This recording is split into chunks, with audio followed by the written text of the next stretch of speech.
What's shaking, booktube? Or I guess today I should probably call you gentle friends. What's shaking, gentle friends? If you don't already know, in which case you must be living under a very heavy rock. One of booktube's very own, and someone I would like to think I'm friends with, Pierre Ford, has recently adapted the world-famous book series Nevernight into a web series. It's not out just yet, but they did release a trailer a couple of days ago, and this thing's pretty legit. I'm gonna be real with you right now, the trailer is hella juicy. For real though, it's pretty legit because Pierre's team were awarded the Screen Australia and Google grant, which is a pretty big deal, but I'm not going to go into that because that's something Pierre has talked about at length on her channel, and obviously she knows a lot more about what happened there than I do. But like I said, they released a trailer for the fantasy web series based on the novel series Nevernight, and it looks pretty good. So what I wanted to do was I wanted to have a look at the trailer and basically kind of break it down scene by scene and see from a fan's perspective what it is that we've actually seen in the trailer close up. It's super unlikely that Pierre needs me to even shout her out, especially now, but if you want to watch the full uninterrupted trailer as well as like just a shit ton of behind the scenes vlogs, that kind of thing, you're gonna have to go over to her channel, and I'll make sure I leave a link in the description for that. The trailer's not very long at all, it's only about 50 seconds, but there's quite a lot happening in there. Like I said, I'm just gonna be analyzing it as just a fan of the series. But with that said, I can't really say I would just be an objective third party, because guess what? I'm in it. Not in the trailer, but I was an extra for the Nevernight web series. That's right, Mum. I'm an actor now. Who's the joke now, Mom? I'll talk a little bit about that later in the video. By the way, if I get anything wrong in this trailer, feel free to point it out in the comments below, that's okay. I only just finished the series, so I'd like to think I know what I'm talking about, but there's a hell of a lot more Mia Corveri stands out there than me, so go ahead, correct me if you like, but, you know, don't be a wiener. It's the shadow road for you and me. You'll be a rumor, a whisper. Right, so the very first thing you notice in the trailer is the voiceover, and I'm gonna guess, I feel like it's a pretty good guess that that's Mercurio. Mercurio being Mia Corveri, the protagonist's mentor and father figure. And that makes a lot of sense actually, because Mercurio at a lot of points in the actual book series is like the narrator for the story that's happening there. So that translates pretty well, and I believe at this point in the trailer he's pulling a direct quote from the very first book, Nevernight, a quote that kind of ends up being Mia Corveri's credo, although I'll get to that when he finishes the quote. So the first shot there, I'm going to guess, is the Ashkar Whisper Waste, which is like one of the primary and, interestingly enough, one of the most interesting settings for the series. And I remember the Whisper Waste being one of the very first looks we had at the web series when Pierre started updating us and letting us know what was happening. I specifically remember her saying how much of a bitch it was to film there because, you know, it's hot. It was by the beach, but it was still really hot. And they're out there, you know, battling and stuff in the sand. Because it's next to a beach, it's windy and you're getting sand blown in your eyes.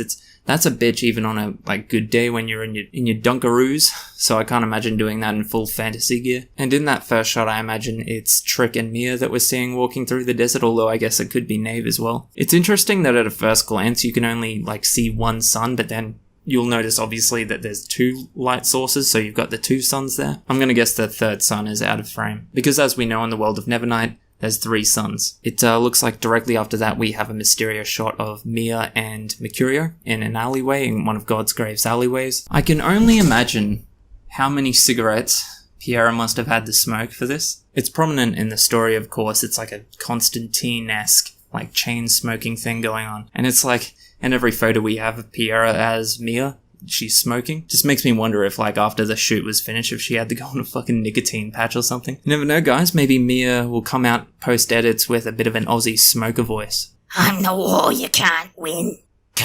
Oh, hey, by the way, guys, just really, really quickly, what do you think of the shirt? This is the Book Hangover shirt. I think it might be my favorite design we have over at pagenomad.com. If you're a reader or writer or both, and you're after some bookish clothing that doesn't look like complete poo-poo, go and check it out. That's pagenomad.com. The thought that wakes the bastards of this world sweating in the Nevernight. Right, so I just want to pause just there real quick. Just want to point out, you probably noticed how good the video quality is here. You probably noticed it looks pretty fantastically separated from being just like a fan film, because it's pretty high quality, and I could say I saw that firsthand. I think they were filming with Red, which is some pretty serious gear. I just think that's something we're going to really appreciate once the episodes are released.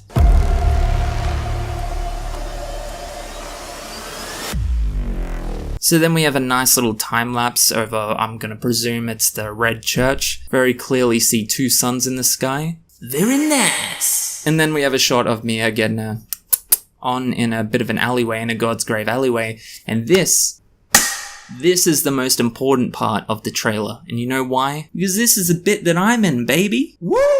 Well, I'm not in the trailer, but I'm probably not in it by like a microsecond. So I'll tell you the deal. I'm not going to tell you what's actually specifically happening in that scene because I don't know if that's something Piera doesn't want like exposed just yet. But Piera put out a bit of a casting call, I guess, on Twitter just for people in the Brisbane area, and I happen to live in the same city as Piera, saying she needed some extras for a God's Grave marketplace. And I was like, yeah, cool. I got some spare time. I already feel like a peasant. I'll blend right in. Then bada bing, bada boom. There I am. I'm at it was filmed at like this old military kind of fort from way, way back in the day, like Oceanside. And it's an old, like abandoned military base. It's now like a historical ground, but it looks like a castle. It's just an absolutely beautiful area there. So I go there and Piera and her team are all set up there and they're all super nice, by the way. And there's me and like, I don't know, like 20, 30 other people. So they get us all decked out in like the God's Grave, like commoner clothing. I'm the very last one to get dressed up. So I didn't really have the coolest pick. Like, I get it. I'm a peasant. Some people had, like, cool belts and, like, cool fantasy-looking stuff. Some people were, like, pirates, which would have been dope. And then there's me. That is, like, the most peasant there. I'm just wearing, like, a dirty old poncho.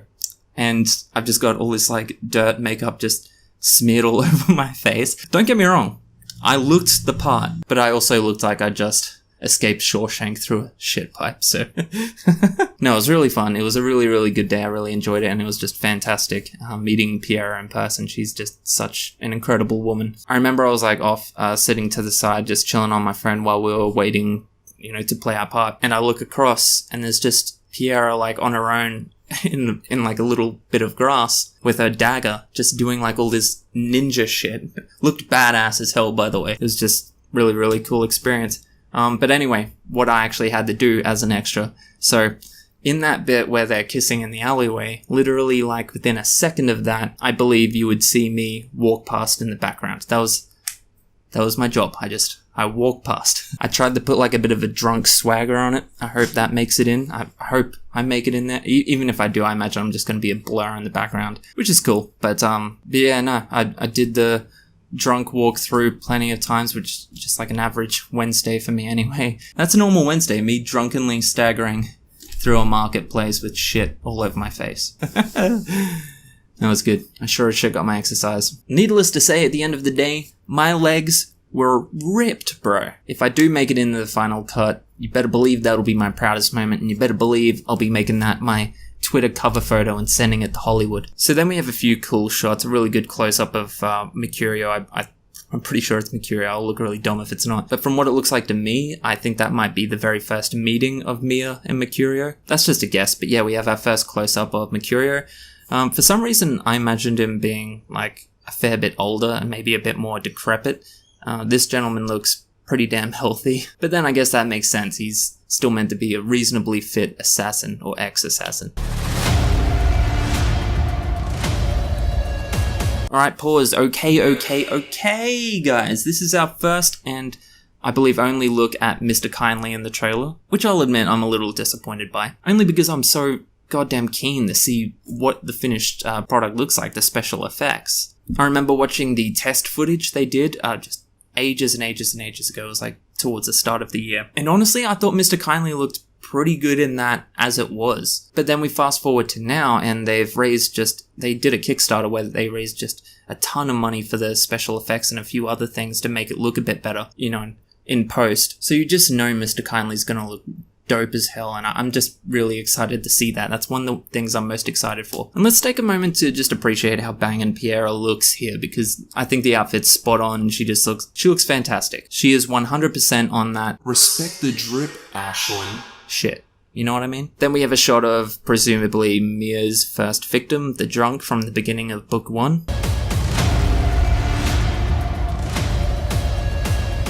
Then, bam, we have our first look at Trick. Awesome. I love this. This is one of my favorite shots of the whole trailer. Let's be real right now. The casting for Trick is just phenomenal. Great job. Whoever was responsible for that, you fucking crushed it. So the actor they cast for Trick was a guy from New Zealand named Geordie Webber, also known for being the Red Power Ranger, and I believe is a musician as well. But it's just incredible. That's almost exactly what I pictured Trick looking like. It's just great. Great work. He wrapped shooting before I was ever on the set, so I didn't get to meet him, unfortunately, but I've watched like all of the videos of him and Piera on Piera's channel, like answering, questions from people about the Nevernight series and stuff, and he seems really damn cool. The last thing that you'll ever be in this world, girl. Someone's hero. And there we go, there's our first close-up of Trick. The face tattoos look dope as hell. The makeup on the shoot's just phenomenal. And we also have the end of the quote I mentioned, the quote that kind of becomes Mia Kaveri's credo. The last thing you'll be is someone's hero. Although that's very rarely the truth. She says that a lot to herself in the series, although she's a hero pretty much at every opportunity she gets. But you will be So we have another clearer shot of the Whisper Wastes, two suns in the sky. Beautifully done, considering that wasn't actually a desert. And then we have the tussle with Nave. That was another thing that was of great interest to me, was watching all the behind the scenes footage of like the fight training and stuff. It looks like they took it pretty damn seriously. Obviously, this is a massive passion project. But from what we see in the trailer, I think the combat looks pretty dope. I'm interested to see if we see Trick fighting. I really hope so, because it would seem like a bit of a wasted opportunity if we don't. Yeah. Who knows? Right, so the next few shots are really, really quick. It's really easy to like miss it, so you have to kind of pause as you go. But from what I see, we see Mia. At a first glance, it looks like she's just like staring at the ceiling, probably pondering, murder or something like that. But if you look closely, you'll notice there's actually some fingers around her shoulder. So what I think this actually might be is she's looking up lovingly at someone. Maybe it's a sexy sex scene. It looks like someone's holding her down. It doesn't look like she's that worried about it, so I'm gonna guess it's a love scene. Then a shot of Mercurio looking like he's maybe woken up from a bad dream. The next shot, I really love this one. One of the main things that got me really excited for this web series is because I want to see the Red Church. I imagine there's not going to be a whole lot of it in the web series. I might be wrong, but I'm just gonna guess because I know what an enormous budget it would take to like have the Red Church, the gothic, like cult, like evil Hogwarts basically is what it is. So I don't expect we're going to see a lot of that. I really don't expect to see like the blood pools or anything like that. So the next frame is the photo for the trailer, and it looks fantastic. I can see why it would have been used as the trailer photo. So Mia staring down a blade. I'm going to guess Nave again. What I'm interested to know is if this was a practical effect or not. I mean, obviously it's not a real knife, but it doesn't quite look like fake either, which would lead me to believe that the blade's probably been edited in after, which would be the safer and probably better looking option anyway. Off on a bit of a random different tangent, one of the craziest stunts I've ever heard of ever was just, I think it was Mission Impossible 2. Tom Cruise, right? He's in a tussle and someone brings a knife down to his face, much like this, except it's literally just super close to his eyeball. And I can't remember exactly what they did, but it was something just insane. Like they had a string the exact length that would stop the knife from going any further, or something really, really stupidly dangerous like that. I'm gonna go out on a limb and say that's not what they did for Nevernight. We have a bit of a better look at Nave, still covered up, but that's okay. So Nave's meant to be disfigured. She was disfigured in a fit of jealous rage by the Flesh Weaver. Much like the story of Medusa and Athena, now I think of it. This one here might be my favorite frame of the whole trailer just because I saw it uploaded on Piera's Instagram quite a while ago. Mia in the Red Church with blood on her face. That to me is the most Nevernight frame of the whole trailer. That is Nevernight looking at that. It's almost unmistakable. And then we have another good look at Mercurio looking a bit more beaten and wearier. Yeah.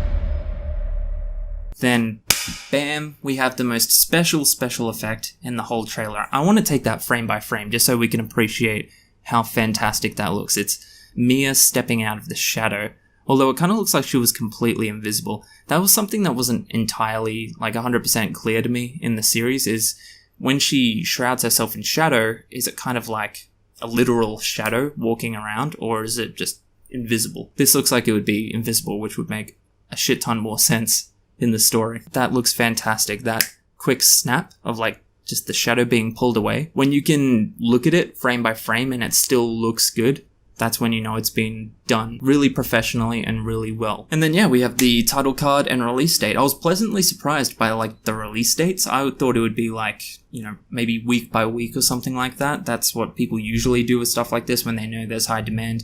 They make you wait to try and build up anticipation, which I kind of hate, but I get it. But it looks like we get them all in the span of 4 days, which is fantastic. But yeah, that's pretty much the trailer. I feel like looking at it scene by scene gives us at least a good idea of what we can expect from the web series. I don't need to tell you, it looks incredible. I know Piera put like her heart and soul into this. I know she's just probably almost killed herself, literally, putting this together. It has the full support of Jay Kristoff, the author of the Nevernight series, which is a pretty like special thing when it comes to a fan's passion project. What I'm trying to say is I've seen very few people as dedicated to creating something as I've seen Piera be dedicated to bringing Nevernight to life. So I wish her and her team all the success in the world. Please do go check out the actual trailer in its entirety if you haven't already. If you already have, maybe go check it out again, because why the fuck not? And when it does finally come out, keep an eye out for that God's Grave marketplace bit. Keep an eye out for the handsome dirty peasant. It's gonna be like trying to spot Bigfoot. I'm just gonna be a blur in the background. I make a lot of videos on books and writing, so if you like what you see, cool, subscribe. And if you don't, I get it. The mustache is for Movember, alright? Just, it's a whole thing. As always, thanks for watching. Catch ya. She's got class and style, street knowledge by the pound, yeah. Baby never act wild, very low key on the profile. Catching feelings is an art. Let me show you how it goes. Loves the world, spins the vibe.